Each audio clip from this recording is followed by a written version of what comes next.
Yeah, so I perform and write music as Eyre. That's Eyre, as in Jane Eyre. I do make chiptune. I make chiptune and I perform chiptune locally and release albums of it. And then when I have time, I also make comics and code things badly. And yeah, I've done it since I was tiny.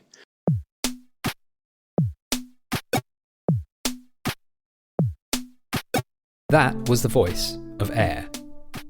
She's an artist with a CV that probably doesn't sound like the CV of any artist you've previously heard of. Eyre is a musician, producer, webcomic artist, chiptune cabaret performer, and, pause for dramatic effect, social media platform developer? Now, we'll come to all of that soon, because first, I think that, for once, it's worth explaining how this episode came about, where it came from and how it changed, and how Eyre informed that. So, in May 2026, a couple of chiptune artists that I follow released new music. One was a long-established musician releasing their first new material in several years, and the other was Eyre, who put out her album, Eyesparkle. I've wanted to talk to chiptune musicians on the show for a while, so here was a good opportunity. Let's talk to both of these people about their music, I thought, how their differing backgrounds affect their perception and approach to art, their thoughts on the scene, and of course, how gaming informs what they do. What were their formative gaming experiences? How did that influence them? What do they play now? That sort of thing. Eyre kindly agreed to talk on the show, and also told me that, yes, while she is a chiptune musician, she's not really much of a gamer. She also sent me a smart and gracious email directing me to a few cultural artefacts that may be instructive in terms of research for the show, and any interview about her and her background. Confession time. These are 2 points that, as endlessly naive as I am, kind of blew my mind. Eyre is a chiptune musician who doesn't really identify as a gamer. How does that come about? Well, pretty easily as it happens. Eyre introduces me to a scene and really a whole genre of audiovisual art that forms the backbone of chiptune as we know it. Eyre introduces me to the demo scene, a form that has existed since the early 1980s, a scene with several defining characteristics, one of which, importantly for us, is a heavy focus on chiptune music that exists entirely separate from video games and video game music.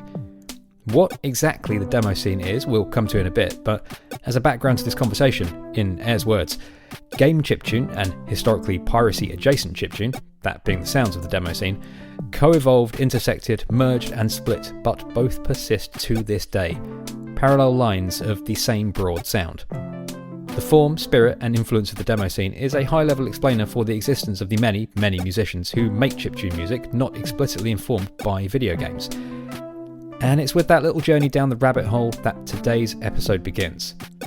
That email Eyre sent me takes this episode from its simplistic premise to its final form, a conversation that spans the history and influence of the demo scene, Eyre's music, art, cabaret performances, as well as piracy, religion, transvisibility and representation, assassins, Game Boys, and Malcolm McLaren.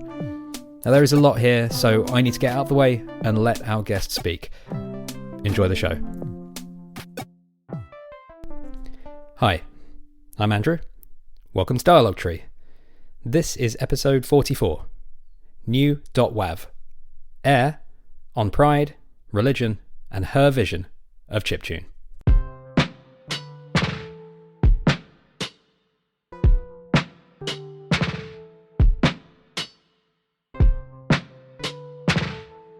So we will get on to talking all about loads of the work that you do, and like you've hinted at there, it's very broad and there's like so much like interesting cool stuff that you do.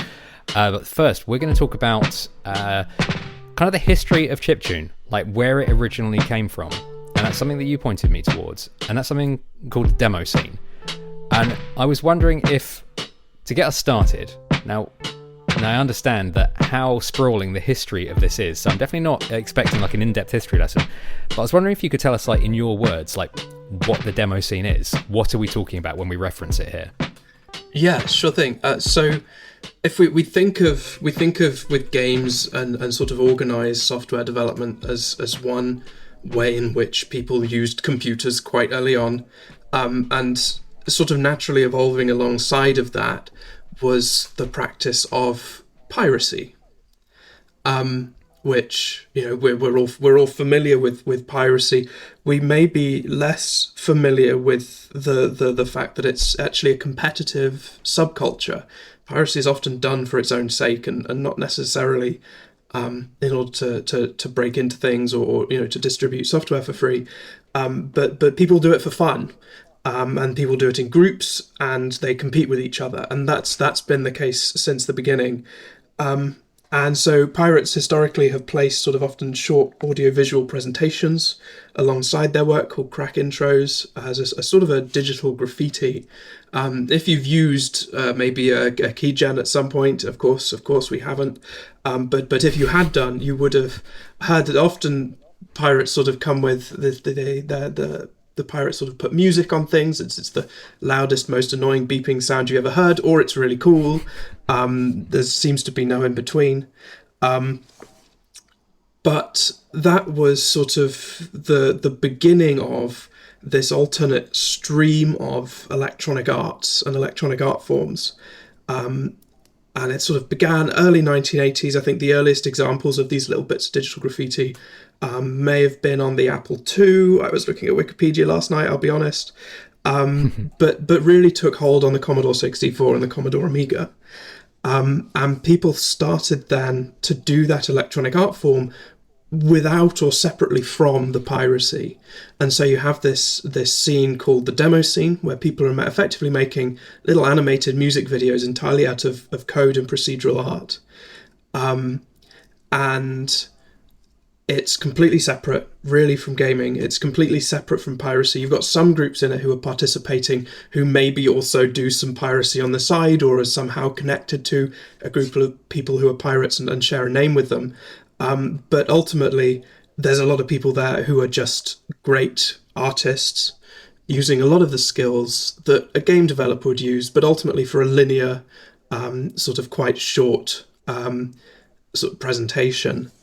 And the demo scene persists to this day. It exists in almost quite unchanged, or relatively unchanged.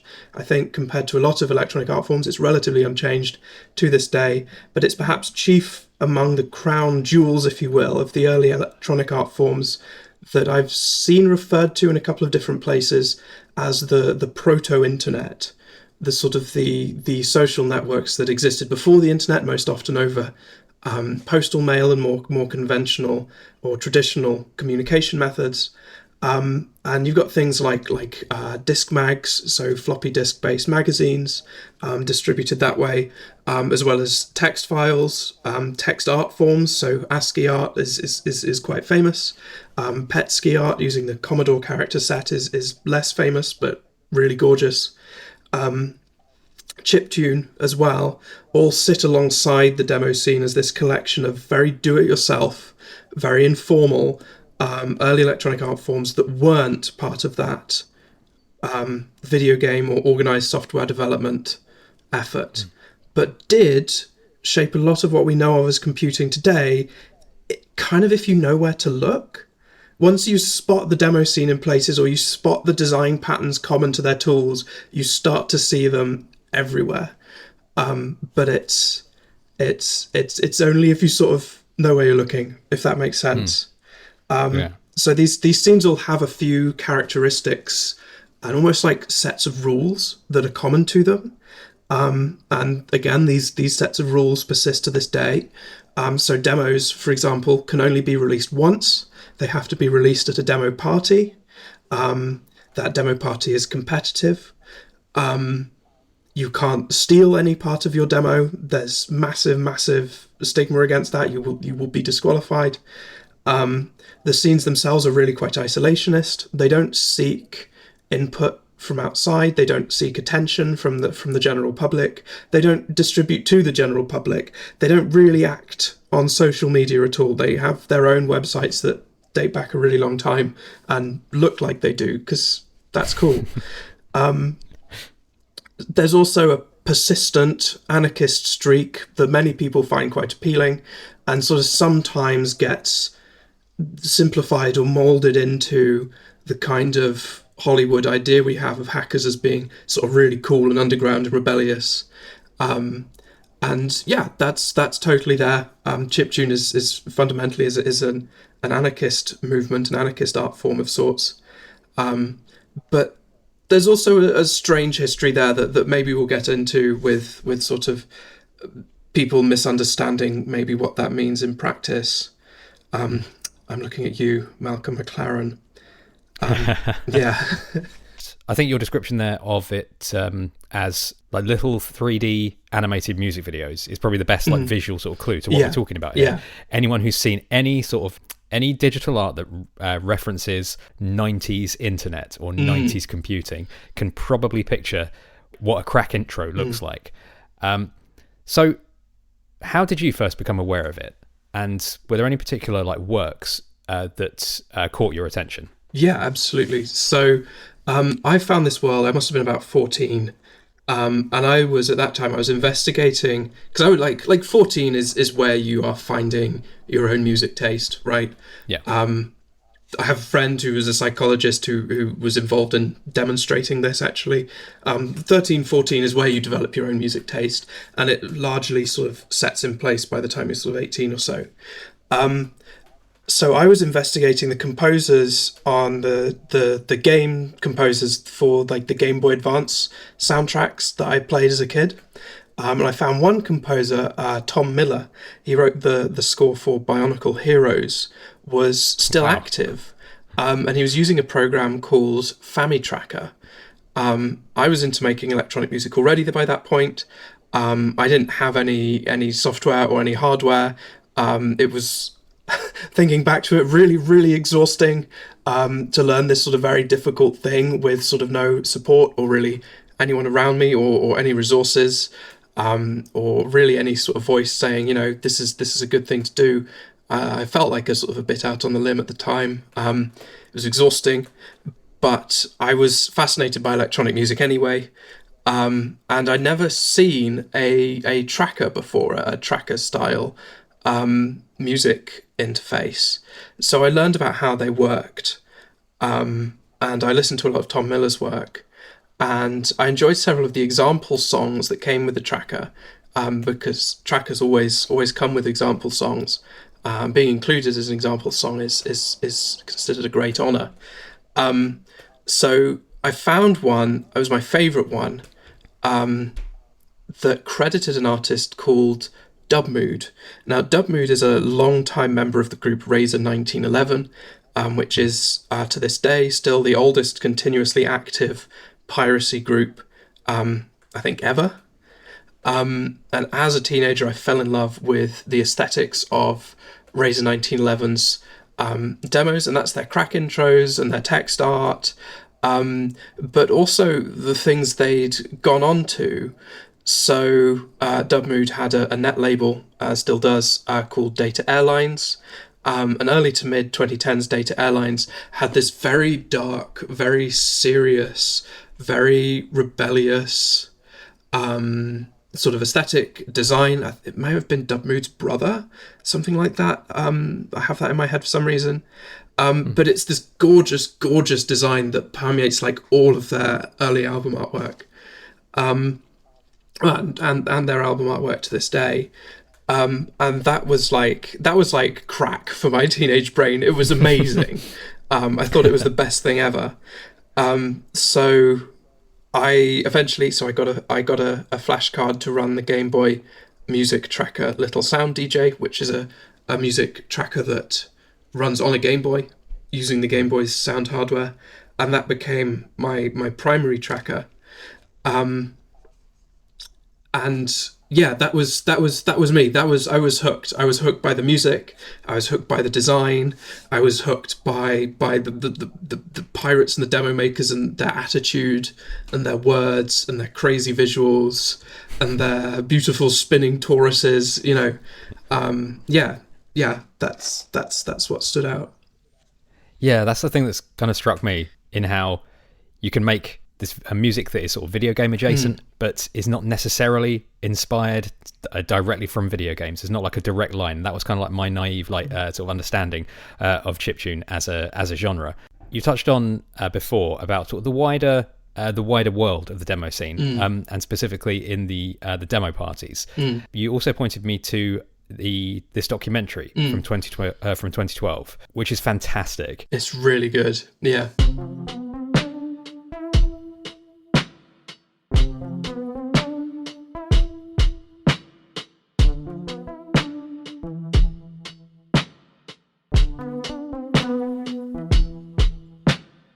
Time for a little context. The film what we have been referencing here is a documentary called Mole Man 2, Demo Scene, The Art of the Algorithms. This was released in 2011 and was directed by Szilard Matusik, a technician, cinematographer, editor, director, producer and an academically qualified electrical engineer from Hungary. Letterboxd describes the film like this, quote, "In the 1980s, something changed the world forever. Computer technology, mostly due to the appearance of affordable Commodore 64s, entered households worldwide, providing the opportunity for everyone to create digital art. Mole Man 2 is about the demo scene subculture, told by mostly Hungarian sceners." End quote. I describe it like this. It's one of the best pieces of video game adjacent documentary that I've seen. Within my small frame of reference, it's reminiscent of a People Make Games video, in that it is the story of a time and a place told by the people involved. It provides a high-level intro to the demo scene for newcomers like me, while going in-depth on the characters and motivations of those involved.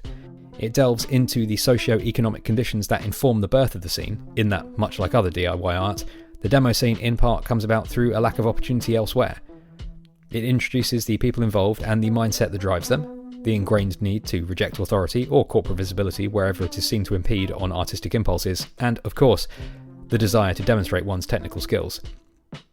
The film is occasionally grainy, washed out. Several of the environments it takes us to look cold and grey.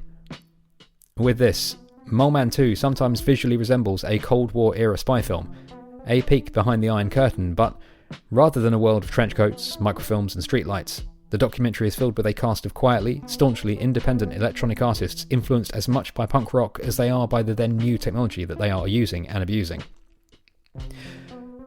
My favourite interviews in the film are the ones shot in, for want of a better word, natural environments. Sitting at some old plastic tables in temporary-looking communal spaces. What looks like the green room of a club, the walls adorned with old computer parts, pipes and tubing. Some bedrooms. In a lot of these, there are empty beer cans framed in the foreground of every shot. Perhaps the most informative part of the art of the algorithms, in terms of understanding the art itself and the wider scene and community around it, is in its coverage of the demo parties. Now, what do they look like? Well, imagine someone hires a conference hall and invites over 100 obscenely talented programmers to come and show off their work to each other. Demo parties are competitions with various categories, and they are showcases and social events. And while the final third of the documentary posits the notion of the scene waning with time, these exist and flourish to this day. A cursory search of the web demonstrates this, but I feel to say more would be counter to the philosophy of the scene. It's not coming to you. You have to seek it out for yourself. That's enough from me. I asked Eyre for her insights on demo parties. It is such a great introduction, and it's such a great introduction to this world, and in particular the scene around it, and again in particular the demo parties. So I thought we'll touch on that now, and sort of this kind of sprawling, like chaotic nature of the scene, and that will inform us talking a bit about the controversy that some of the controversies that have come out of it.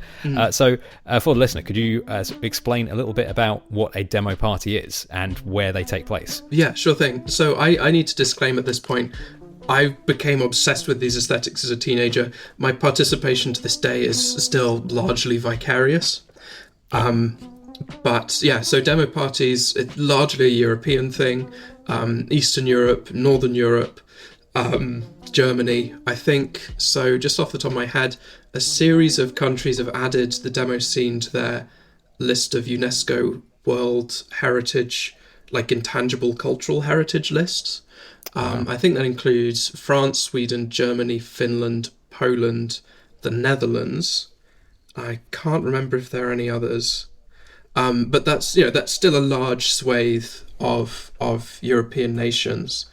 And demo parties are large. They're very like sort of a traditional LAN party. Everyone shows up with a computer, and there's competitions to make demos. Everyone's finishing their demos last minute. Everyone's outside drinking. There's a massive screen. There's a massive sound system. All the demos get played by one. People vote for the winner within each category. Categories are by different levels of limitation. So can you make a good demo in 64 kilobytes of code? Can you make one in 4 kilobytes or below 4 kilobytes? Can you do it without restrictions? There are wild categories which generally have resulted in people sort of taking any bit of circuitry that could feasibly run a demo and running a demo on it. Bits of fridge and white goods, and yeah, that's the core of the demo scene. Still to this day, it's very in person, and there are rules, there are competitions. It still comes back to that competitive subculture. One thing that's, as you've explained to me as well, that there is this meme about the scene being dead. Yes. It's this consistent thing, a constant thing that is spoken about within the scene, about it being dead. Can you explain where that's come from and whether or not the scene actually is dead? So the scene definitely isn't dead. A party happened just last week, the British, I think, is it Nova Party or something like that. Revision is a massive demo party that happens every year in Germany. But those are just the ones I know off the top of my head. But yeah, the scene isn't dead. People call the scene, say it's dead. This someone may have said this unironically at some point. I'm not personally aware of the specific instances where that was done with vigor or regret or what have you. I know there are sort of maybe the scene has changed. People make different kinds of demos today than they used to. There used to be a lot more very pixelated depictions of naked women. There are now sort of often demos will be sort of quite dramatic, really quite cinematic short films sometimes, verging on photorealism sometimes in with very limited resources, gorgeous sort of cinematography, procedural cinematography. And maybe will be sort of quite high concept. So the scene has changed. Maybe at different points people have been disappointed by those changes.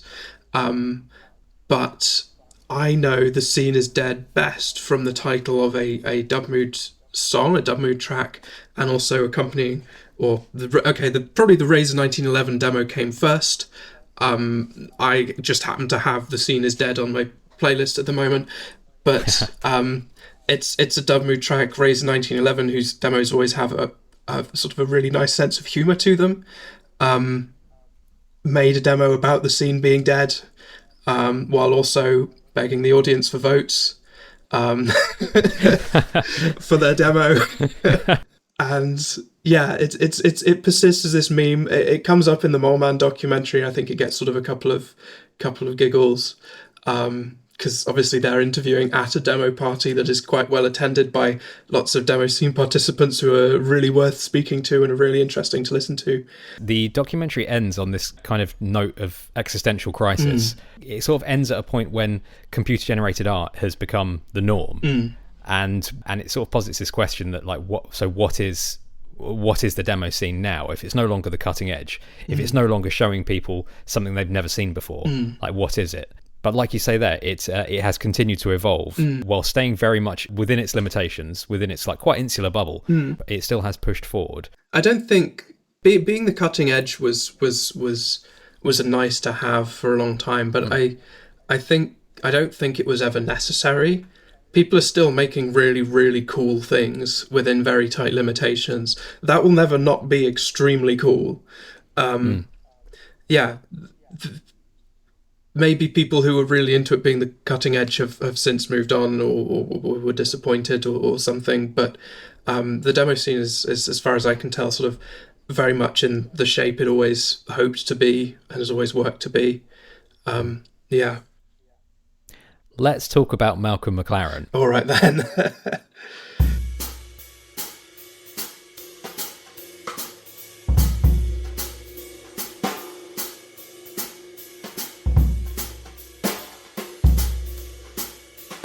A little more context.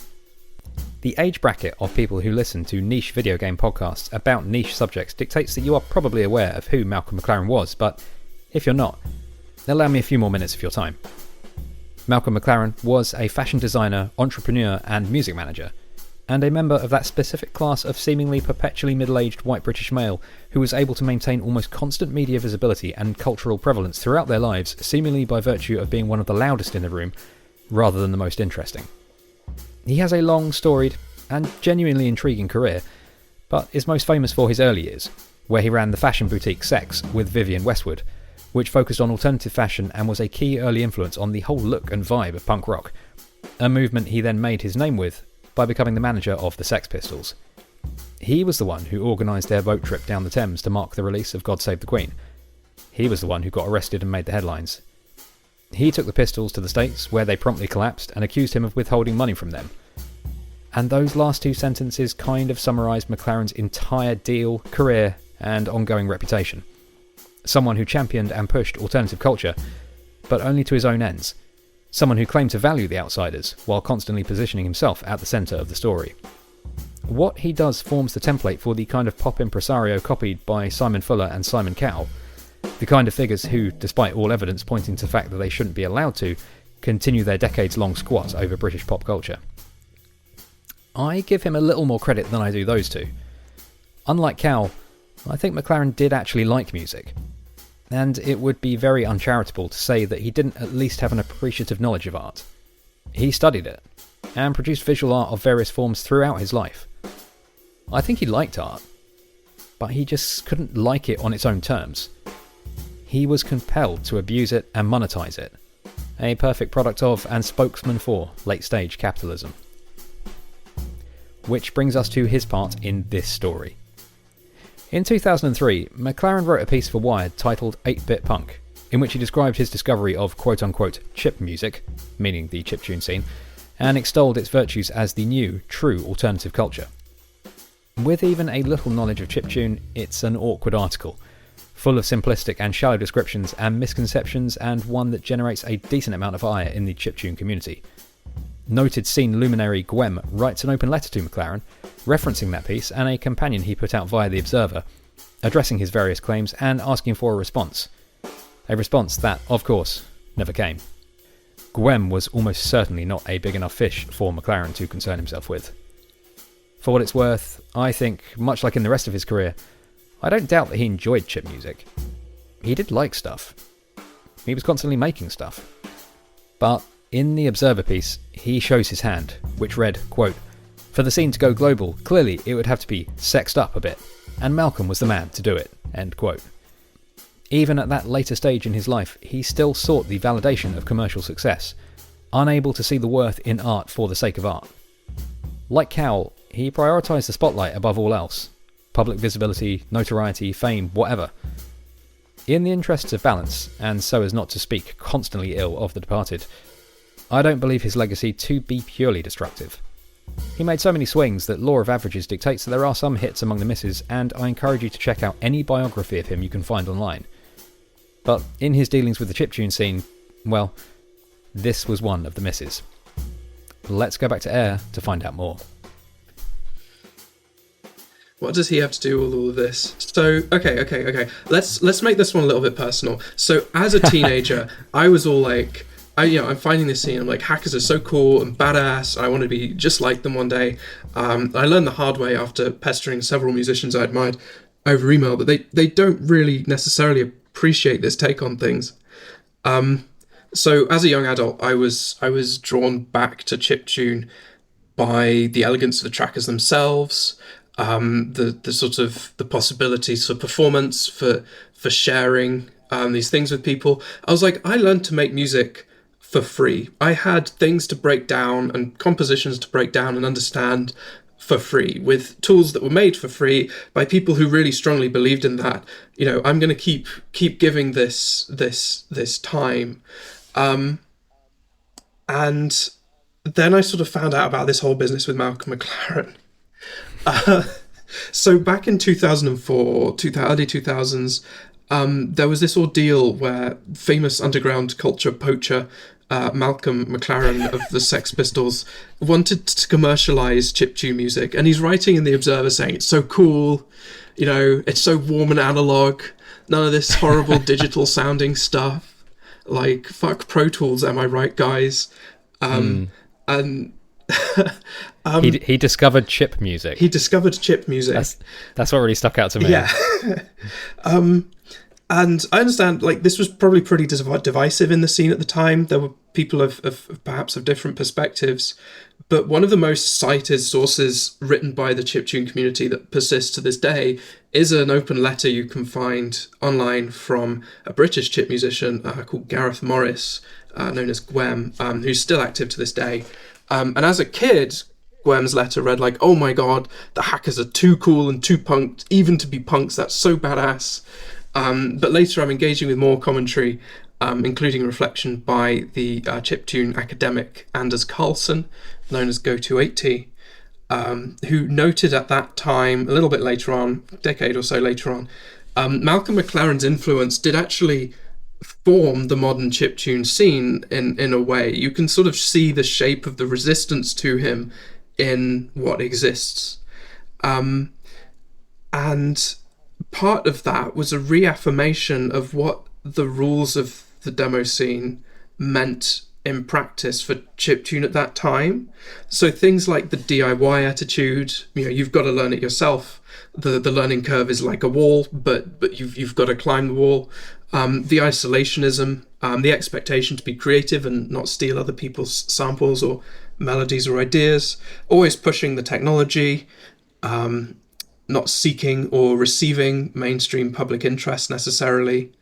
And what that meant for me sort of as a young adult reflecting was that this decentralized subculture came to the collective conclusion and resolved some 20 plus years before I ever got involved that the sort of the safe, free, intensely creative crash course I got as a teenager that let me make electronic music should stay that way for people that the chiptune scene at that time, I was sort of starting school, right?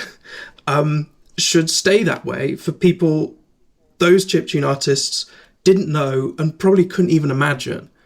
And wouldn't know for another 20 plus years. So that's sort of where Malcolm McLaren got involved, I guess. But yeah, for me, I wanted to see audiences in my local community sort of see what the scene accomplished and continues to accomplish, because it was a big deal and a lot of debate and a lot of discussion and people flaming each other in comment sections to get to that point when someone came along and sort of challenged the little bubble that they had. Yeah, so he comes along, he tries to co-opt another scene. This time he fails. He can't make a ton more money out of it, and he goes on his way. Essentially, yes, and then he dies. Unrelated, but he did do that. We definitely need to state for the record that was unrelated. That's great, thank you. I think that'll do it for our sort of like broad overview of the demo scene. Yeah. And like I say, I am very much a tourist in this, but I think we have covered sort of like the fundamentals of it there, and how it serves as a backbone for chiptune, and as the sort of like bedrock for your music. I think what we'll do now, we'll take a quick break, and when we come back, we will talk more about your music, your comics, and everything else that you do. Yeah, sure thing.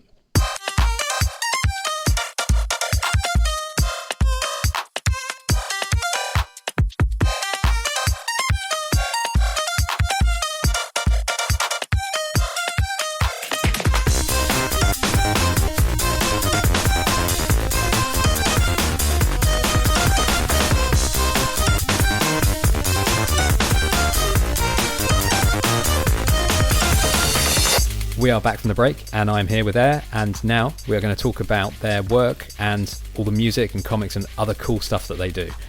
So, looking into what you do and the influences on it has been like great education for me in teaching me how someone can make video game adjacent music without it being strictly influenced by video games or by someone who necessarily identifies as a gamer. And I think the description of you and your work that you have on your website is like quite an instructive one for listeners. So I'll read that now. An internet-era polymath blending the explosive, colourful aesthetics of the digital domain with real-world performance art and music. She's just at home in a cathedral as she is in the basement of your local queer-owned workers' co-op. Now, I think that is great as an overview, but I'd still like to throw to you.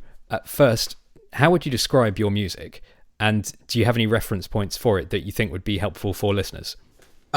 Yeah, that's a really good question. So different parts of my music have sort of follow after different things. So sometimes I'll write for orchestra, and that will sound. It's a little bit sort of pop structured, sort of very short radio length pieces that are a little bit game soundtrack maybe, are a little bit. Sometimes can be quite cute. A friend of mine says it sounds a bit like a Professor Layton game. Whereas the chiptune music is sort of, I like it to consider it sort of, it sounds quite dark, quite sacred, but again it goes after the sort of the Razor, a little bit of the early 2010s Razor 1911 work and the Data Airlines label as a sort of as a point of inspiration. I really, really highly recommend Dubmood's 2013 album Machine as a very good starting point for what it sounded like when quite an expert pop producer and DJ Dubmood, who was sort of inspired by Italo disco and bits of electro body music, integrates chiptune with live drums and guitars, but really does still have the chiptune front and center, and has this sort of quite dark, dystopian, very high energy chiptune that is sort of punky and a bit of fun and a bit nostalgic. Well, not nostalgic, but sort of has an element of memory to it, I guess. Sort of reflecting on what the future could have been, sort of retro-futurist ideas maybe. That's a starting point for me. I say I'm also a bit here and there. I'm a bit inspired by Fever Ray. Is a great artist I really look up to. Things from my childhood, like the Bionicle music. Bionicle used to release singles, not necessarily all written by Bionicles, but some of them allegedly were. And they had this band, Cryoshell, that they formed specifically for the purpose of releasing this music. And Cryoshell is a good band, in my opinion. So there's bits of that in my chiptune as well. Cool. That's a really interesting list of influences on your sound there. Yeah, I'd be surprised if any listeners know every single one of those. Sure. Right out the gate, if I'm honest. Sure. Well, it's a good list of homework for people to be getting on with. But one of the most unique aspects of you and your work is the real-world performance element that was mentioned in that description. I think people probably know what those words mean, but could you tell us what that is in the context of your work? Like, what does your real-world performance look like? Yeah, sure thing. So I got my start in 2024 on the Bristol queer open mic scene, showing up to queer open mics and saying, can I plug this in? And showing them a Game Boy and seeing the organisers just sort of balk. And that's using the Little Sound DJ, which is the Game Boy music tracker I mentioned earlier. I sort of settled into a pattern where I would hang around with a lot of cabaret artists and drag performers. And the thing with that is they're like drag performers are just the brightest things on any stage, right? It's so bright, it's so massive, it's so colourful, it's so loud, and I wanted to fit in with that a little bit. I kind of got addicted to that kind of audience, where there's so much energy, and audiences are so responsive. People often, learn how to respond to an audience through DJing, and DJs will talk about that as an essential part of their craft. I think cabaret has a different take on that that's really, really exciting for quite different reasons. And so that's sort of how I learned to work with an audience. And as part of that, then I added, I started making costumes that have lights on them, so electroluminescent light strips, like the costumes in Tron Legacy and Tron Ares, to give people something more interesting to look at, I guess. And then in 2026, so I've added masks to my performance. So I have a large sort of full head mask with a wig, which is based on a kind of Japanese mascot performance called Kigurumi, which has been imported to the West largely as a cosplay discipline, semi-adjacent to the furry subculture, but visually very, very different. In practice, you're still, creating a character, and then there's an enormous amount of sort of craft work involved in creating that costume, and then you have a very immersive style of full body performance. But I added that in as well. It's more, sort of more and more to do with the visual impression that's really important for cabaret, and sort of filling and commanding a stage, that is really important when you're doing cabaret. And it's a very different take, I would say, on performance relative to sort of the DJing and turntables and the hopping about with great deals of enthusiasm that many electronic performers sort of tend to default to. You mentioned there that the organisers are sort of like flabbergasted by you turning up with a Game Boy. And I think that kind of speaks to how this is, like the way that you're blending chiptune and cabaret and this kind of physical performance is quite unusual. It's uncommon. What inspired you to present your music in this way initially? So I was thinking about this. I've always been very interested by, in my mind, how electronic music should look. It's often not a point given a great deal of interest. But like just for an example, like I'll list like some of the instruments I use. So obviously, like I stand on stage with a Game Boy in each hand, striking a power pose, right? Which already is a visual impression. But recently I've added a launch pad. So that's like a grid of coloured lights, right?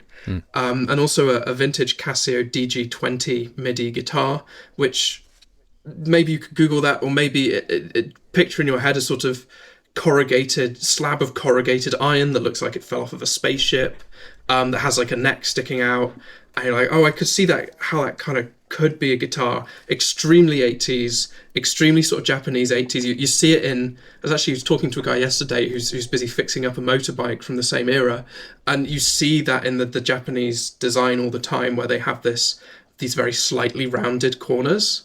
So everything looks very solid, very sleek, with these visually really interesting forms, but everything has slightly rounded corners while also looking jagged and futuristic. And it's that kind of, I don't really know where it came from. I guess I love Tron, I love The Matrix, but I really do feel like electronic music should look as otherworldly as it is, or at least as it was received when people first heard it. It's like, if you're going to make music that sounds like aliens, you should look like an alien. Being a bloke in a t-shirt doesn't really feels like a missed opportunity.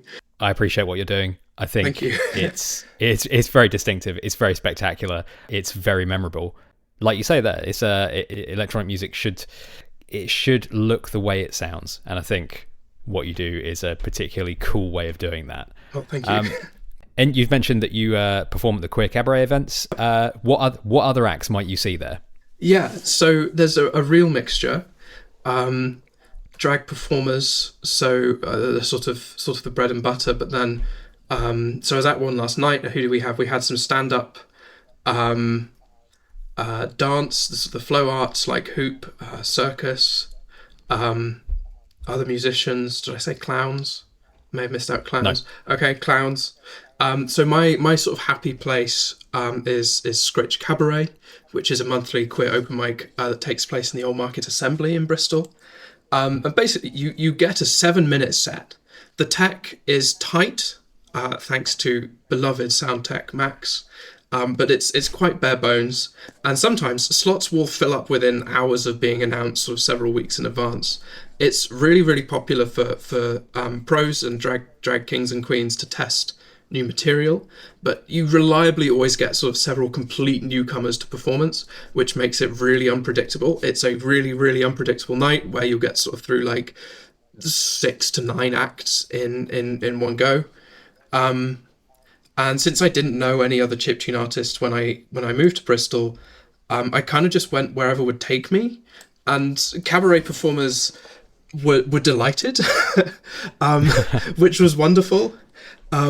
But yeah, it's a kind of baptism by fire when it comes to looking good and holding yourself on a stage and working with an audience.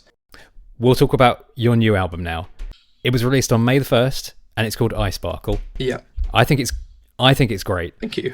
The album has this sort of recognisably chiptune core, but I think it expands quite noticeably on that sound. It's sonically diverse, and I think it demonstrates a sort of level of compositional talent. And with the exception of like a few of the intentionally like quiet, like slower paced songs, it's got the like the high energy and high drama that I really like about chiptune music. But first, there is a specific meaning to the album title. I was wondering if you could tell us a bit about that. Yeah, sure thing. So my first chiptune album after I got to the city in 2024 was called Trans Girl Temporal Resolution. And this one was called Eyesparkle. These are both referring to anecdotal experiences within the trans community of ways of understanding what's happening as you transition, or parts of experiences, or ways people have put certain really specific experiences into words. So the experience of sort of changing temporal resolution is like time passes differently when you're in the right body. Your brain is sort of turns off. There's a lot of emotions you just don't have until you transition, and then suddenly the world feels like a very different place to be in. And then Eyesparkle is referring to, and again this is anecdotal, but trans people's eyes change. So distribution of fat changes around the eyes on a medical level, but also if someone is happier, then their eyes will appear to sparkle. And so there is this sort of mythical eye sparkle that trans people may refer to as sort of to each other among ourselves. And you see this referenced in trans media. That's trans media as in media by transgender people, not transmedia, the culture theory concept from 2008, where you see it referenced in trans media, like The Matrix. There are references, especially throughout the first film, to the Oracle says to Neo when she first meets him, something in your eyes, maybe you're the one, but you're not there yet. Something to that effect. I think she refers to his eyes again on later occasions. But it comes out, and it's been there in our culture for a long time. In the Bandcamp description for Eyesparkle, you call this anecdotal, momentary recognition of profound joy felt suitable to evoke for this collection of tracks specifically. Now, how do you think the songs on this album capture that feeling?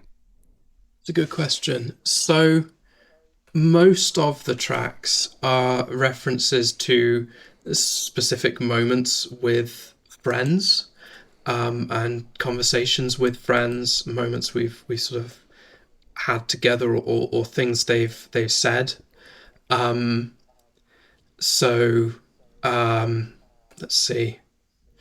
Just looking through the track list now, like the track "Nuclear" referenced a conversation I had with a friend. They were diagnosed with other was it other unspecified or other specified dissociative identity disorder, or something. They were struggling with quite a complex mental health condition.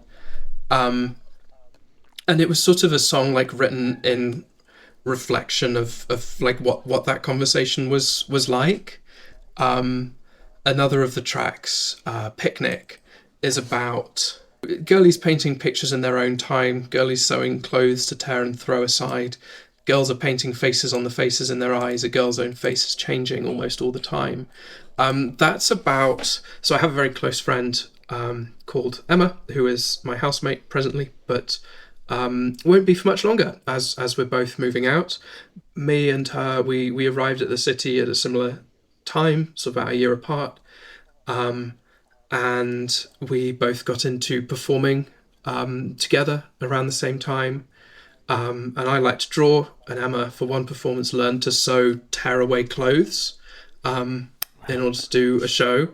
And it's sort of that experience of being in a world and transitioning and physically changing and developing as a person as well. With your friend, and you're up to different things, and you're doing makeup and you're performing, but you're also sort of performing in your real life. And it's all very scary.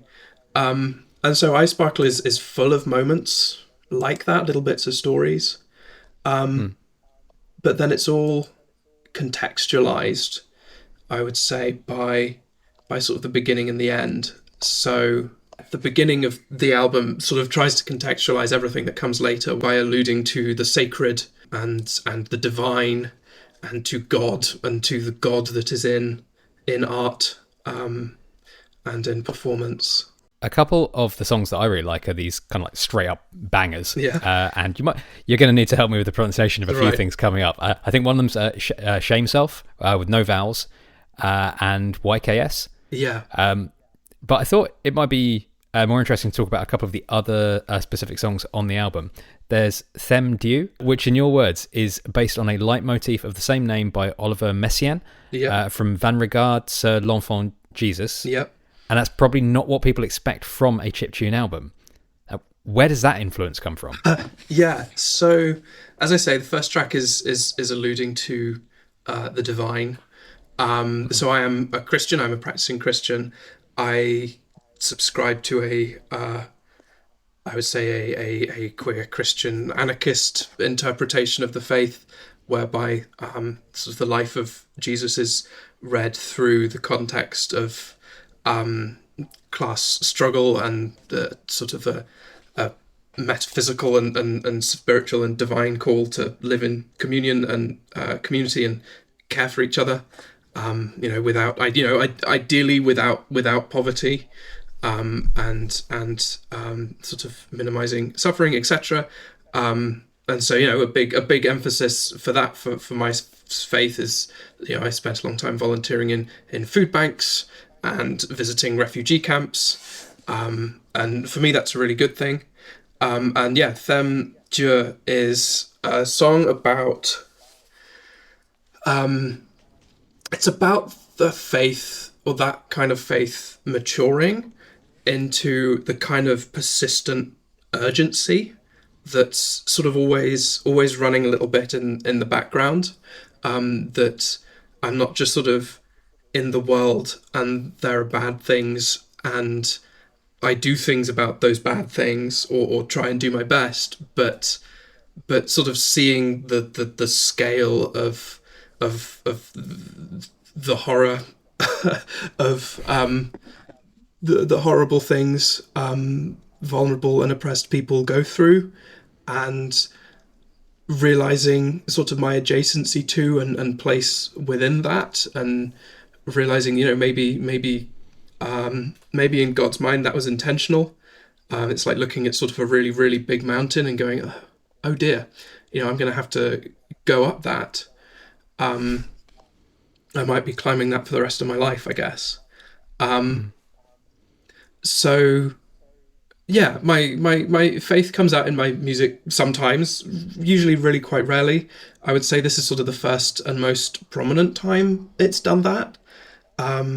The motif from Olivier Messiaen is it's literally just a chord sequence. It's just quite a nice chord sequence in the first movement of this 20 movement work that is not for the faint of heart. It's quite challenging. As I say, it's a 20 movement piano work from the 20th century, when classical composers started doing all kinds of really strange things. And it's just the start of this piece. This first movement is just this really nice, really meditative chord sequence that is quite unresolved. It's got suspensions and strange sort of movements in it that weigh on you and also make you feel like a degree of awe. And I wanted to put the rest of the album into the framing of that awe. Like, I'm in the world, here are all the things I'm seeing, all the people I'm meeting, all the conversations I'm having. And also, his I guess to some extent like what it means. Maybe it's unexpected for a chiptune album. It's not so far out there for me, and it's my chiptune album. Yeah, I'm not really sure what more to say to that. I didn't know that you were a practicing Christian. You don't have to answer this, like, of course, if you don't want to. The people at your church, when you came out to them as trans, like, what was their reaction like? What was that experience like for you? Yeah, so I wasn't in a church really when I came out as trans. Okay. I was mostly sort of I did my social transition at a time when I moved actually to Southampton to start to do a master's degree. So that's sort of 1 year, sort of just in a very different place for a bit. And that was sort of where I did most of my social transition. And I can remember sitting in one lecture, it must have been early in 2022, and seeing it sort of hitting the headlines that a bunch of Christians have taken a petition to Parliament saying don't ban conversion therapy, it'll ban bits of legitimate Christian practice. And looking at the signatures on this letter, and running sort of Control F on my iPad, sort of, or the iPad equivalent, like, are there any names of Christians I've grown up with, or, who from the different places, because it listed name followed by like the church, and their town. And I couldn't find anyone on there that I knew. And then a week later, I was sat in the same lecture, actually, and there's another news story, this time though from a Christian news source, that says that a second letter, I think more than double the size, in terms of number of signatures, has gone to Parliament saying, don't listen to those guys. And I do the same thing on that, and the names are in the same format. And it's all the people I went to church with as a kid, sticking up for queer rights and putting their name on a public thing, public declaration. And that's the vicar who took my confirmation classes, and the bishop who confirmed me, and the lady who ran my Sunday school. And eventually I go home for a holiday, and I describe this experience to a lady who, a very close friend who I've known all my life, and was my manager when I was sort of volunteering in food banks at different points. And she was happy. She cried. But like that was the point. She was doing what she needed to do, and I don't know if she anticipated that someone would sort of come back to her one day and say, saw your name on there, it meant a great deal, but that was it. That was what that was like. So when I moved to Bristol, I was trans already. I went to a church that has pride flags all over it and on the door. I actually work for the church as my day job. I'm a data analyst. It's a really fulfilling job. I get to make maps. I'll make a map that says like this is like where all the poverty is, this is where all the food insecurity is by this survey or what have you. And then I'll make another map saying like, here are all the churches with sort of really enthusiastic volunteers and then the biggest volunteering volunteer forces. And, you know, go then and give that map to people who can use that to do good things, which is kind of the perfect job, actually. Like I can't think, certainly for me, I'm not really a statistician, but I'm competent enough to do that. And I can't think of a better job to do, except maybe, you know, be one of those volunteers. So yeah, I've always been treated well and been safe in the church. And this is the Church of England, to be clear, clear on denomination. There are churches I've had to visit which have had very different perspectives. And, you know, I don't think at any point, you know, I've caught any sort of hurriedly hiding pamphlets when they see me walk through the door, or, you know, there's not really sort of been anything any weird. As a queer person, you do sort of get a vibe in different interactions if someone's uncomfortable. You know, there are people who don't make eye contact with me, but that's kind of normal. That's kind of expected if you're trans.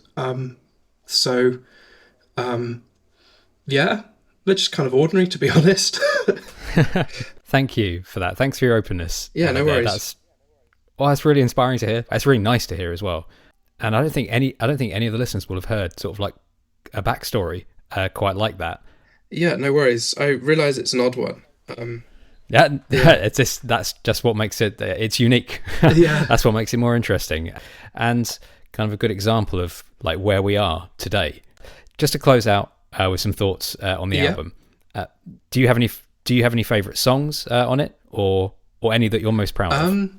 Yeah, sure thing. So I would say I am most proud of Them Dieu, the opening. Again, I guess for what it means that it's able to frame the album such as it does, but also for the sense of awe that sort of I wrote it for. And I'm also fond of the very last few tracks. So YKS. The title doesn't really mean anything. If I tell you the origin of the title, it promise read into the title your own meaning, because the real reason it has that title is far stupider. But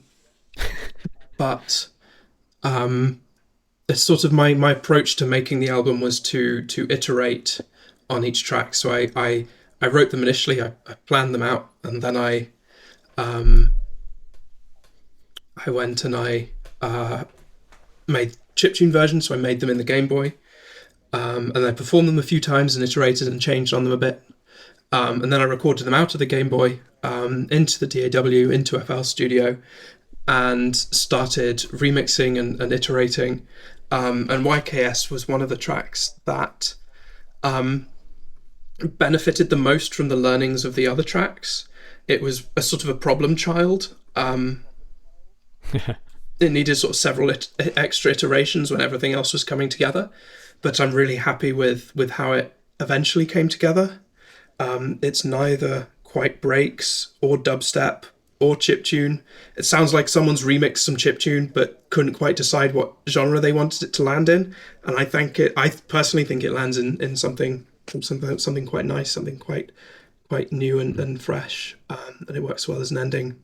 Obviously, links to everything that you do will be in the show notes, and specifically to the album.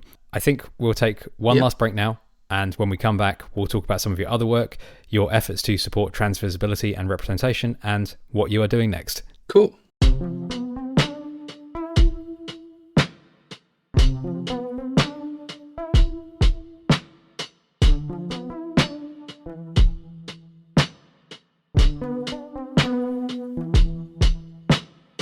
Let's talk about Eyre's album, Eyesparkle. This was released on Bandcamp on May the 1st, 2026, and I'll throw to Eyre for an overview of it. Quote, "The album consists of produced tracks based on live chiptune performances given in the Bristol queer cabaret scene from July 2024 to January 2025. Eyesparkle is Eyre's first album to have consistent vocals and lyrics on most tracks.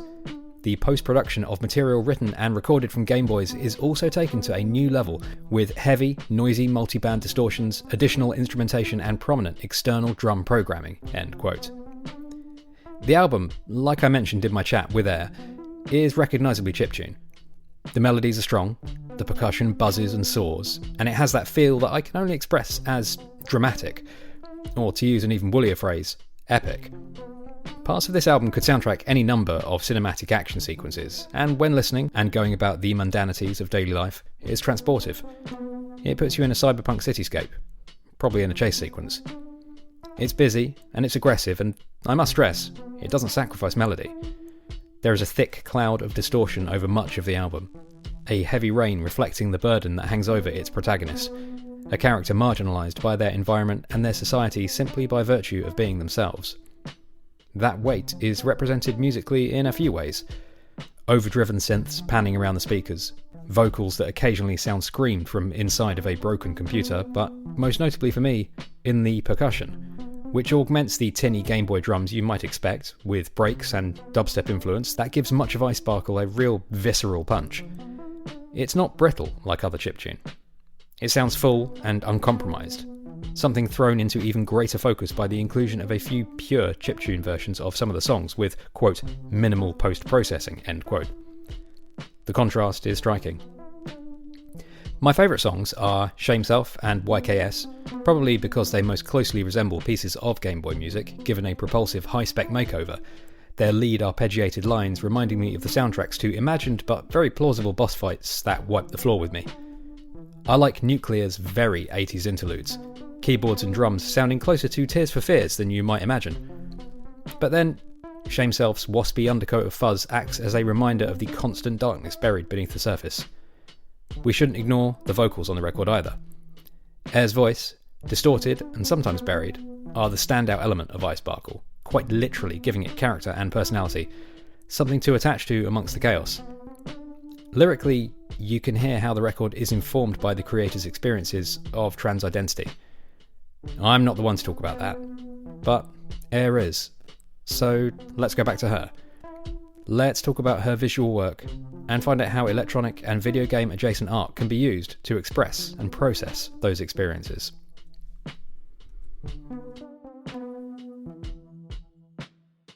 We are back from the break one last time, and I'm here with Eyre, and now we are going to talk all about her comics, webcomics, and everything else that she is doing at the moment. Eyre, I think we should go back to that initial description of you, where you use the word polymath. And I feel like that's pretty accurate, as you work in multiple fields, and I think that is best exemplified by the webcomic work that you do. You have composed music for other people's webcomics, but you've also made your own, from the illustrations to the scoring and the direction. And your first was Pony Magic Fairy Girls, but I think the one that really demonstrates your I think the one that really demonstrates your versatility is Resilience, which is your most recent one. Could you tell us a little about that? Yeah, sure thing. So, the elevator pitch, John Wick is a trans girl, and she's been asked to, or tricked into, murdering the government of the space colony on which they live, thereby dooming everyone to death. She's been tricked by her ex, in fact, who is also trans. It's a story that's sort of come together very iteratively. It is, I would say, sort of, and I say this as someone actively in the process of sort of revising large chunks of the first act, if you will. It feels sort of, I at the moment in my head, all I've got is sort of how fuzzy it is and all the various things I want to tighten up. Yeah, it's about trans lived experience. It's very sci-fi.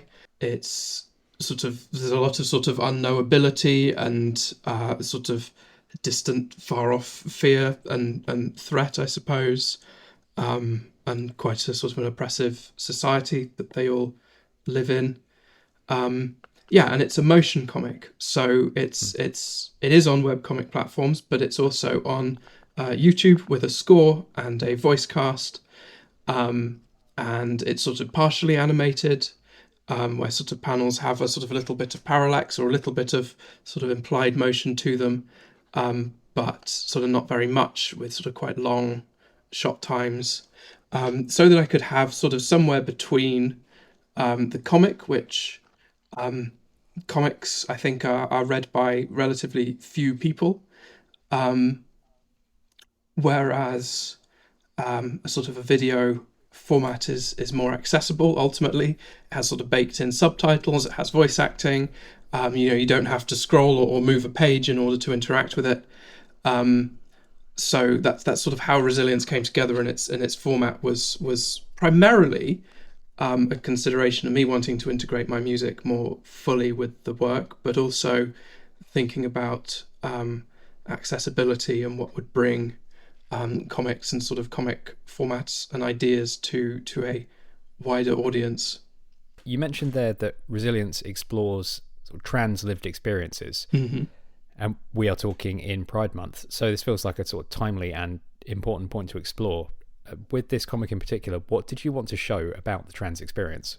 Um, yeah, it's a difficult question, I suppose. I think Resilience is quite an angry comic.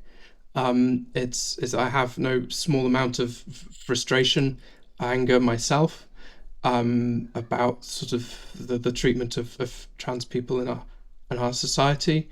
I woke up one day, realized something, and promptly lost a bunch of rights effectively. And so there's anger. There's different approaches to I guess the grief as to one's sort of position as not being oppressed, and the I guess seeing what there's like you learn a lot very very quickly when you realize you're trans, and you come to see the world, I would say, quite differently. And it's like transitioning. I sometimes say this to friends. We discuss and we agree that transitioning is a leap of faith. You can never actually know if it's right for you completely before you start. And it's a leap of faith, and not everybody sticks the landing, or it takes different people different lengths of time to stick the landing. And sometimes your friends die. And so there's a great deal of worry and fear and reflection on past worry and fear that came together into a story about an assassin who has a history of activism, direct action, and has, on one hand, has retired and receded out of this space colony, and sort of hidden herself away, and on the other, another trans woman who tried to sort of more embrace the system and exist within it, and has slowly been radicalized and turned towards brutal, horrible revenge. And these two people meet again, having effectively swapped positions relative to where they were in the past. At the same time, coming to terms a little bit with a newer generation of trans people who have grown up knowing, or within their influence within the world they created years before. Mm. Yeah, there's a lot of things going on. I think early on when I was writing the story, it was about, or there was an element of it being about, you become trans, suddenly you are, or you realize you are, and suddenly you are forced to do activism. You are forced to be activist. You are forced to stick up for yourself, and educate, and help others, and aspects of caring for, or being part of a community in that way, maybe new or unfamiliar, or distressing, or feel like an awful lot. And so early on, that was sort of some of what the main character's story went like. But over time, I think it's turned into this sort of more balanced thing where people are reflecting on how they've changed over time, and how their relationship with their society has changed them. In your experience, do you think that there has been any improvement in the way that trans people are treated, sort of broadly in society? No, I think it's got, for as long as I've been out, it's gone backwards. Um, the sort of the peak of trans rights was in 2018, where you have a conservative prime minister who, at that time, was looking at the hostile environment policy, was looking at an escalation in regard to how our nation treats refugees, um, but at the same time was looking at changing how legal gender recognition was handled. Um, and since then there have been so many. Actually, someone out there somewhere, a series of trans not-for-profits track the press every day, looking at depictions of trans people in the press, right? And since sort of 2018, 2017, 2018, there have been, on average, I think it's about 9 negative articles in the press about trans people every day. Right. The most cited figures in these discussions are prime ministers and a certain children's author.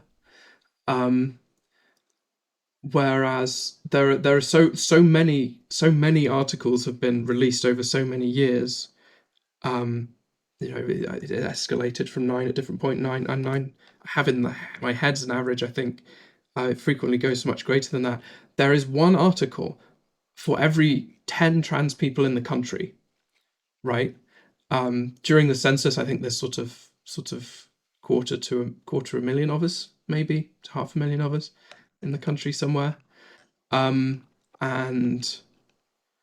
they've written so many articles that it's literally only a tenth of the entire population. You shouldn't be able to compare those two figures, right? And that's in the national press. As I say, the most cited figures are prime ministers and a certain children's author, but not the only trans person to be mentioned. The most mentioned trans person was Brianna Ghey after she died. So yeah, we're only interesting after we die, after we're murdered. We're not consulted. I don't see our voices represented anywhere particularly. Nobody interviews us. If they do so, they do it in bad faith. Obviously, changes. There's a Supreme Court ruling last year was a modifying the law effectively through a back door without the input of Parliament. And now we have new guidance that effectively is a bathroom ban that sits on par with sort of similar legislation within the United States, so sort of in the worst parts of the United States.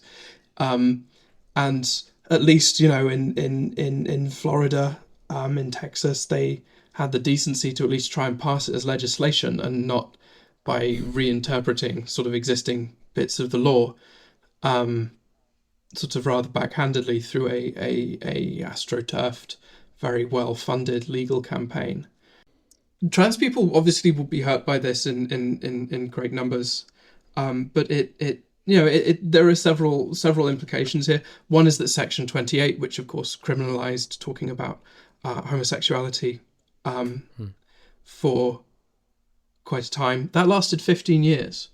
But so did the Equality Act in its unaltered state, right? And yeah, they really just say that like every sort of bit of rights, every bit of legislation, every protection you have is ultimately just a fleeting trend based on what the taste was at any given time.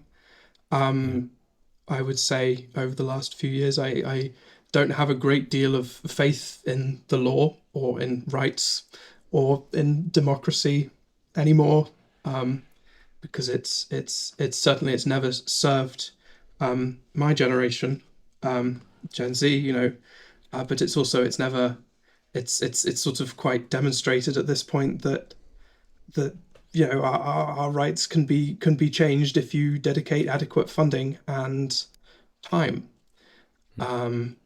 It's all up for grabs. So not to be too miserable. But That's okay. yeah, it's like as I've written Resilience, it's become more prudent, more sort of the time, not less. Yeah.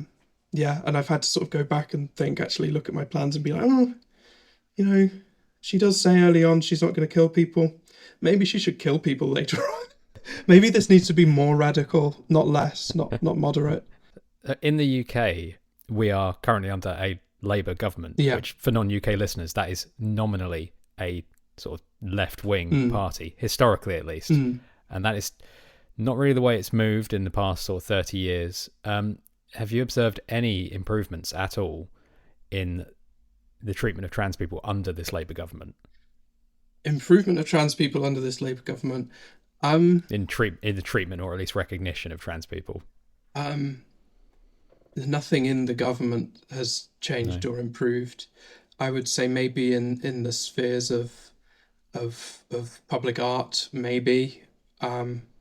So maybe, maybe online more people have sort of been more outspoken. I don't know. I mean, in Bristol we exist within a bit of a bubble, where we look out for each other a bit, as I've experienced. I would say, because I've moved around a lot as well, and sort of eventually ending up in Bristol. No, I think the answer is. I think the answer is no. I'd say, okay, there are a couple of points. Maybe there are more rural prides now. That's good. People in rural areas sort of feel that marking protest and participation is something they're more able to do. Yeah, there have been great advancements for queer people in rural areas. I would say is the only point I'm aware of. Maybe there have been improvements in terms of place and entertainment. There was some brief representation in, actually no, well, yeah, quite substantial representation in Doctor Who a couple of years ago. I guess. Really though, I think that's it. Yeah, fortunately, like you say, there are communities, there are sort of pockets of artists such as you and your peers that are like doing what you do for trans representation and visibility. So yeah, sorry to take you down that sort of no worries. kind of dark route. If we bring it back to resilience and talk about sort of the like the way you're expressing these frustrations and concerns artistically. Sort of the things that stuck out to me about it were the influences. You cite John Wick and Twin Peaks, as well as the work of Studio Trigger, which I'm less familiar with. Though I've seen a few episodes of Cyberpunk Edge Runners, and I think we can see like how those influences are borne out in Resilience. You've got sort of these synthwave aesthetics of that show. There's this sort of general unknowable vibe of Twin Peaks, and there's, like you say, the very literal assassin from John Wick. But you also cited sort of an obscure 90s anime called The Big O, which was from the creator of Serial Experiments Lane. And I had to look this up because I did not know. But it was a reference point for another like previous guest on Dialogue Tree. So I had to check it out, and it's very cool. It's great. What was it about The Big O that informed Resilience? Yeah, it's a rather unfortunate name. The Big O in this show, for clarity, is a giant robot. That's no other meaning is put to the Big O. It's not a euphemism. There's no silliness there. They do genuinely just refer to this giant robot as the Big O. I don't think it particularly has sort of an O as part of its design. Maybe it has some circular elements, but either way, name of a big robot. The Big O was originally sort of pitched to me as Japan expressing its love for things like Flash Gordon and the animated Batman series. It's sort of very deco punk. It is very like sort of animated Batman, I would say. But it has this really interesting point to make about collective memory.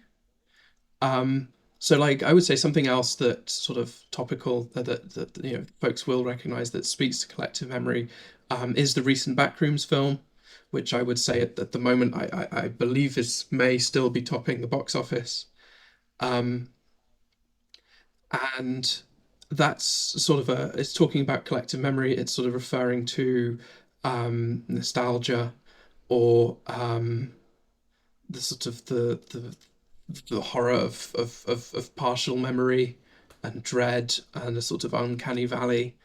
And the Big O has this interesting premise whereby 40 years ago, everyone in the city lost their memory, or everyone in the world seems to have lost their memory, and they live in this city with a great deal of wealth inequality, and the setting is directly inspired resilience, where you have a domed city with some people sort of living outside of it, and quite wealthy people living inside of it.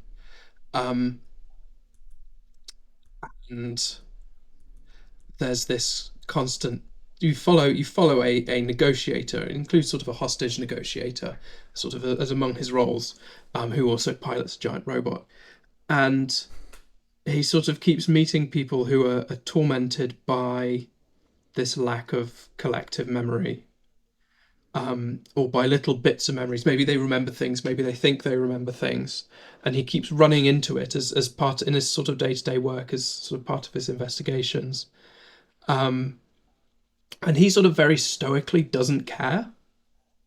Um, he doesn't mind at all. You know, he's happy to move on without, and most people aren't to some extent. Um, and there's suggestions as to what happened before. The ending is dramatic and confusing.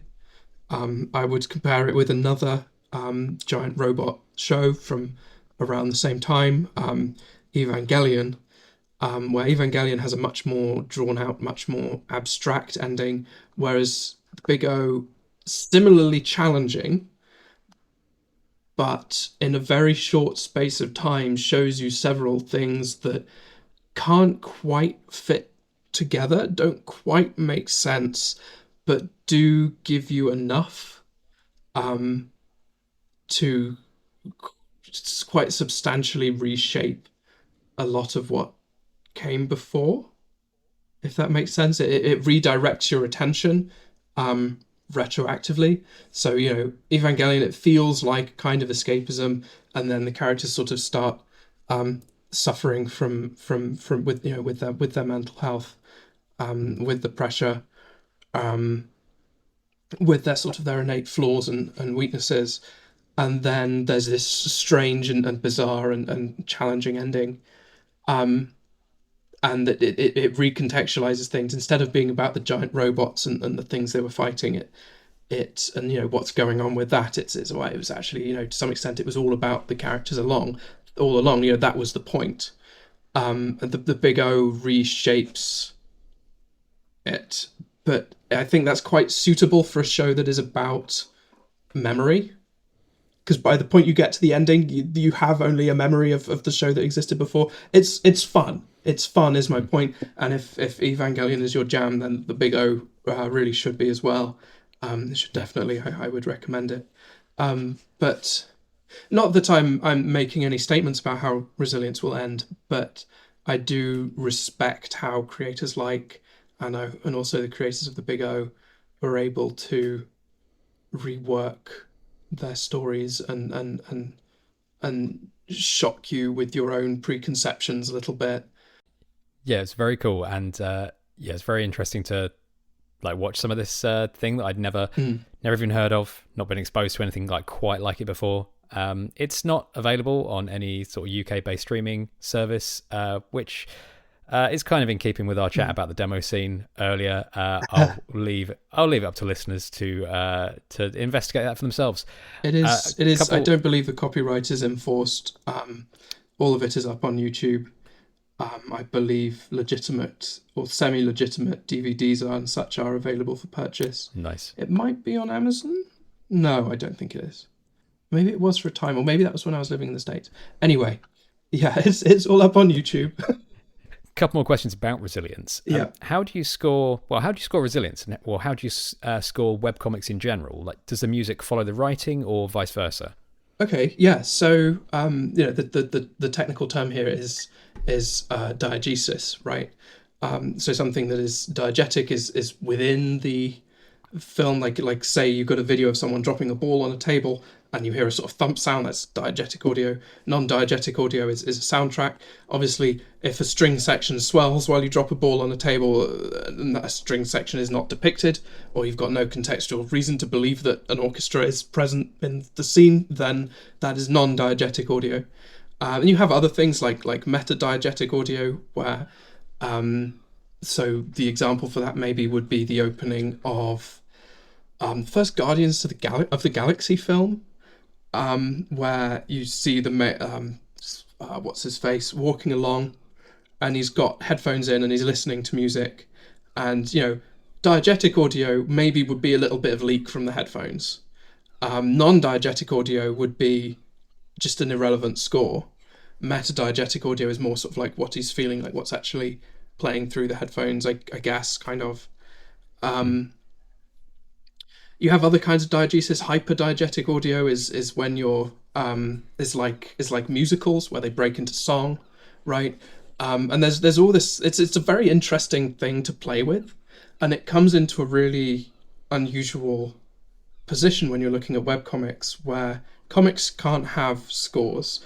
The act of scrolling through a vertical comic or flipping pages on a physical comic is the progression of time. Time and space are the same thing, as you might read in Scott McCloud's work. Absolutely excellent work if you want to understand comics. The book is literally called Understanding Comics.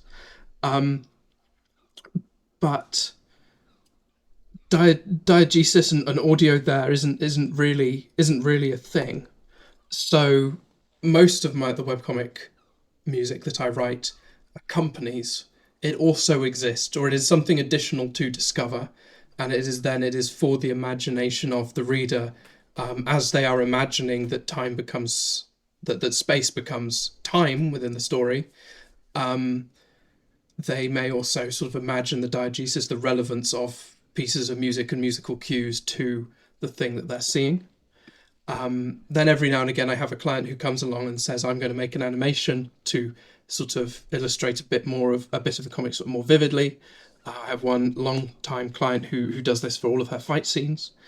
And that is more traditional diegetic, non-diegetic, meta-diegetic audio. In the case of Resilience, it's the same, because it's a video-based comic, it's a motion comic. We've got the regular sort of diegesis palette. But I've also written the accompanying music as well. So Resilience has an album of music that does not appear in the score, but does accompany the story and does prime one for enjoying the comic. There's quite a lot going on. I have the ability to write music quite quickly, in quantity to briefs. So I use that for my own work as I use it for clients' work. I guess in order to keep me sharp, to often I use it as an opportunity to sort of to learn new skills or try new things. So the writing precedes the music follows the writing. It's always as if I've got a brief, effectively. You mentioned earlier, and I did have it written down in our notes, that another part of your artistic backstory I got from the Bandcamp description for a previous release of yours called Songs of the Rails, which is one of your Unredacted Productions releases. It noted from Tara's journeys in the Pacific Northwest in 2019 to 2020. Are you able to share what took you to that part of the world? Yeah, sure thing. So I was studying. I was a year abroad as part of my undergraduate degree. I went to Willamette University in Oregon, Salem, Oregon, which is a gorgeous little liberal arts college right next to the Oregon State Capitol building, because nice. Oregon is one of those American states where they kind of built the capital and decided which one would be the capital before they realised which cities would become the most populous. So you may think of Oregon as sort of going hand in hand with the city of Portland. The state capital is actually 45 minutes to the south, and it's a little town called Salem. And yeah, American trains are gorgeous. Like, they don't do trains very, very often, but they're absolutely wonderful, wonderful places to be. I enjoy them much more than British trains. Everyone there is sort of excited to be there, and it's all sort of quite nice and fancy inside. They have a gate system. Often the driver will just sort of come out, or the conductor, and will say, "All right, boarding for such and such." And you sort of get shown to your seat a little bit. Especially if you're a party. Often, if you're a party of 4 or more, or a family, then you get shown to that section of the train first. And you can have checked luggage and things. It's really nice. When Americans do trains, they do them wonderfully. Yeah. They must be more of a novelty, I think, in the States. They respect them more than we do. Yeah, trains are great, and Americans understand that, and that makes me so happy. You are playing Pride in Bristol in July, which is amazing. So congratulations on that. Chiptune on a big stage. Obvious question, but what does that mean to you? And do you have anything specific planned for the show that you can share here? Yes. So it will be some old favourites. 2 tracks from Eyesparkle, 1 not from Eyesparkle. If you've seen a couple of my sets before, you may be able to guess which track I'm playing that's not from Eyesparkle. Some sort of old favourites, some bangers, if you will. It is the shortest little slot not a massive, not one of the massive stages, the circus tent, which is a bit smaller, a bit more out of the way. It'll be a very short set, I think about 6 minutes, and I'll be collaborating with a friend and long-time creative partner of a year, Rowan, Rojo Mojo, a hoop and circus artist. And so Rowan will be doing hoop, I will be playing chiptune, and I will be playing 3 of my favourites. I think, with regard to what it means to me, I've wanted to play Pride for a while. I think that, because of course we were discussing how sort of cabaret has formed a part of how I've learned to do performance. It's been a big part of my time living in Bristol.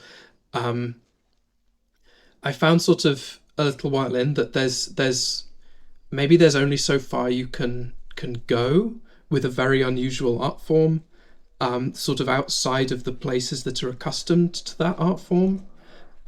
So I'm not going to get invited to do a drag show off the back of a cabaret show if I'm performing chiptune, even if my performance sensibilities I've learned and absorbed a great deal from the drag artists around me. And that's fine, and that's normal. Someone paying to see a drag show doesn't expect to see a random musician show up. But what that means is a lot of drag performers have are able to go from cabaret shows to big stages like Pride. I would say relatively quickly, within the space of maybe a couple of years. In my case, it's been a bit slower coming, because it just so happened that this year's Scritch Cabaret, which we were discussing earlier, which is sort of a very varied night, has been invited in to run a stage at Pride, where previously the Scritch Cabaret organisers' other project, Brizzle Boys, which is our local drag king troupe. Usually they would run a stage. In this case, Scritch has been invited, which has opened up more variety. And so I applied, and I'm glad to say I was accepted to perform. And a big thrust there for Ollie and Artemis, a big hope for them is they'll be able to represent Scritch accurately at Pride, which is very varied, but also give a space to some art forms that wouldn't necessarily get to appear at Pride, where Pride typically would only book musicians for the main stage, and quite big musicians, and drag for the smaller stages. In this case, we've been able to have sort of some of the local talent is more varied than drag, which I think is fantastic because queer art is a lot more varied than drag. Um, Again, no shade to the wonderful drag artists who have taught me so much. Um, but yeah, chiptune, as I mentioned, is an anarchist movement. It has a great deal to owe, and has intersected a great deal in the past with queer communities, especially the trans community. So yeah, that's really exciting. That sort of that I'll be able to represent the craft somewhere we I think we ought to have been for some time, but for sort of the first time in this case. Can you remind listeners of the date of that in case they do want to check it out? Yes, Pride Day is Saturday, the 11th of July, and it is on Clifton Downs. I think I'll be playing around 2, and that's, as I say, the circus tent. Well, there you go. If people want to come down and check out Yeah. you and the masks, which I'm presuming you're bringing. I will be performing in a mask, yes. That sounds pretty cool. There was one last thing I wanted to ask you. You've been making music since 2013, and it's always been available on Bandcamp, but you've never had it on other streaming platforms, which in 2026, that now seems pretty ahead of the curve. What was behind that decision initially? And what do you think of the streaming providers now? So initially, a part of it was I just really hated subscription services. I didn't have a consistent source of income, and I didn't like Spotify. So it was, but I did like Bandcamp. So it was convenient to not use Spotify. It was, and that was something I liked and something I stood by. And it wasn't necessary for the audience I wanted to cultivate. With time, that belief has become more firm. I don't use Spotify because I don't like them. The pay for artists was not just tiny; it was declining, and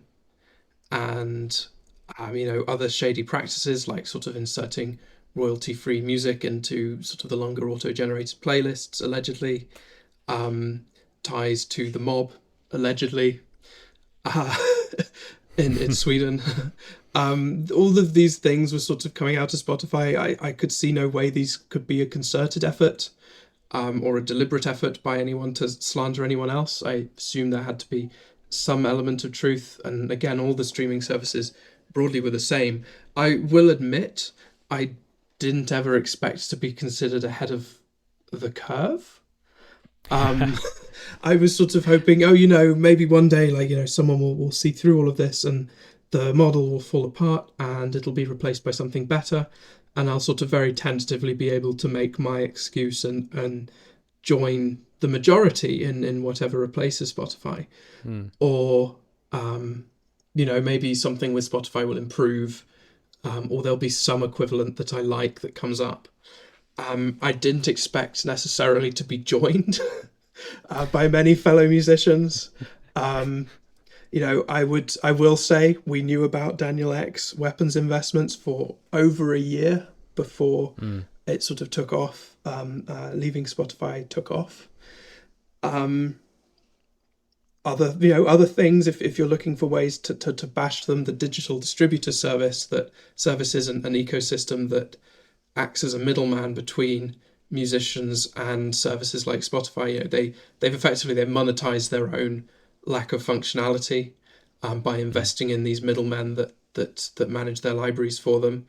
A lot of these middlemen have sort of quite nasty ties to private equity and sort of the American far right. It's charging musicians, it's charging artists, and it's double dipping. It's not a good business. Bandcamp has been profitable since it started. It's sort of just ticked along normally. This whole time, I don't believe Bandcamp will save the music industry, nor do I believe it's immune from shady practices. It would be good if it had sort of more in the way of competition. But But yeah, I didn't expect to be joined. I didn't expect to be head of the curve. I guess I am, which is nice. You definitely were. There is a movement, a slow movement of slow movement, people, but a movement. Yeah, people moving their stuff off streaming. Musicians, podcasts like this one are not on Spotify. Nice. It's going to be interesting to see how it all plays out. For me, at least, convenience is not an excuse anymore. But I'll just leave it at that. Yeah. So we'll draw this to a close now. Sure thing. Do you have any other upcoming projects that you want or are able to share details of now?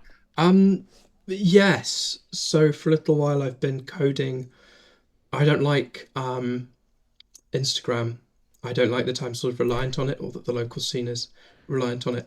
So I've been coding not a replacement for it, but I guess an artistic statement that looks quite like it and serves similar function, where I've got a self-hosted Instagram clone now up and running that oh my god, incredible. Yeah.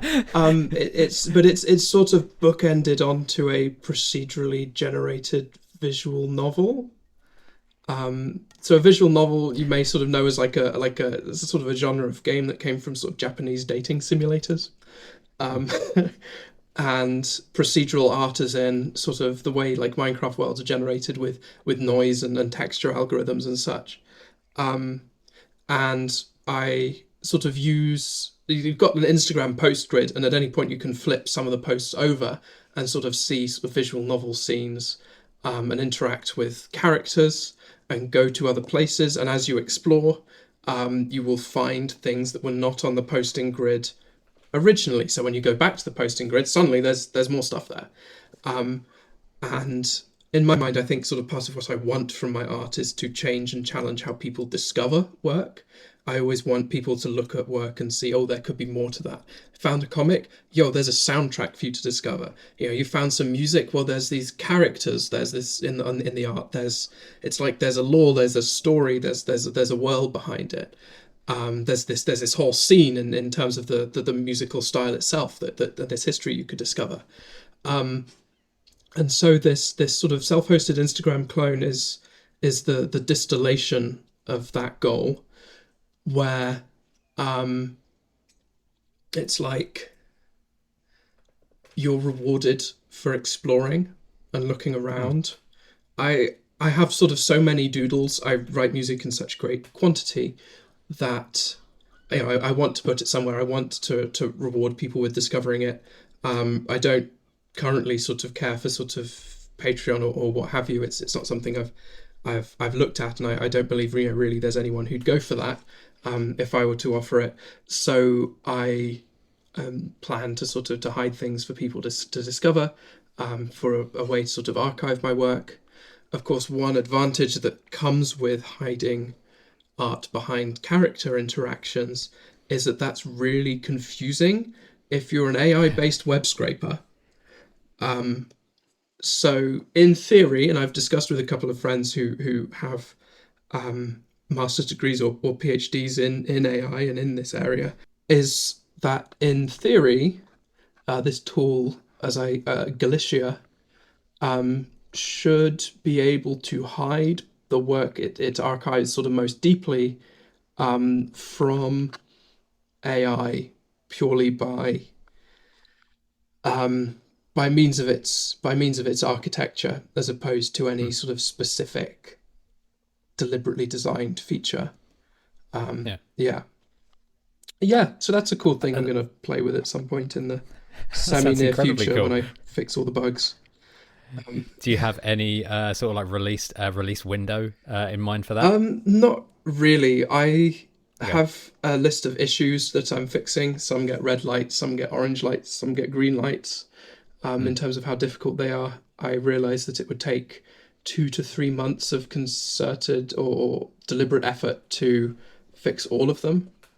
And at that point, it should be ready to deploy to the web and start to play with. Balancing things like this, though, with resilience and with music and with performance is really, really hard. So that 2 months of effort could be spread over 1 year or several. It's been spread over 1 year so far. I think I started about this time last year, so it's been in. I've been working on it for over a year now. Oh, cool. Well, people can keep an eye on your socials, I guess, to keep tabs on when that releases. And that leads me into my last question. Where can people keep in touch with you? Any like socials or any other web links that you want to promote now? Yeah, sure thing. So the easiest way to find all of my work in one place is at the address, I'm going to say it a couple of times, eyr.ee. So that's eyr.ee. That is my website, and it has on it, if you just scroll down a little way, you can see links to Instagram, Bandcamp, and also a link tree that I've self-hosted, and that has sort of everything. So it has the Instagram, it has the most recent singles and albums, it has Resilience, it has YouTube, which is where Resilience is hosted. It has Blue Sky if you're into that, and it also has Unredacted Productions, which we alluded to earlier in the context of Songs of the Rails. If you're like, oh, bits of Tara's discography are missing, it's probably because they're part of this media composing collective that me and some friends ran several years ago for quite a long time, 5 or 6 years. And so large parts of our discography are there. And that also includes the work of Gareth Swindell Parry, who is a well-regarded Welsh harpist. Of course, the harp being Wales's national instrument, and Gareth is one of the best at that national instrument. And Samuel Reed, who is orchestrator based in London, who has worked on concerts for Dua Lipa and the soundtracks to Good Omens, Happy Valley. Black Adam was one of his early jobs, I think. So we used to work together very closely, and a lot of my sort of soundtrack and orchestral work is there. But that's all via eyr.ee. The point that I'd like people to take from that is that there is a whole world of audio-visual stuff Yes. for them to explore there. And for my part, I would strongly encourage people to check out it all, especially the new album Eyesparkle, because I think that's great. Thank you. Eyre, thank you very much for joining me today. I really appreciate it. Thank you ever so much. It's been a pleasure.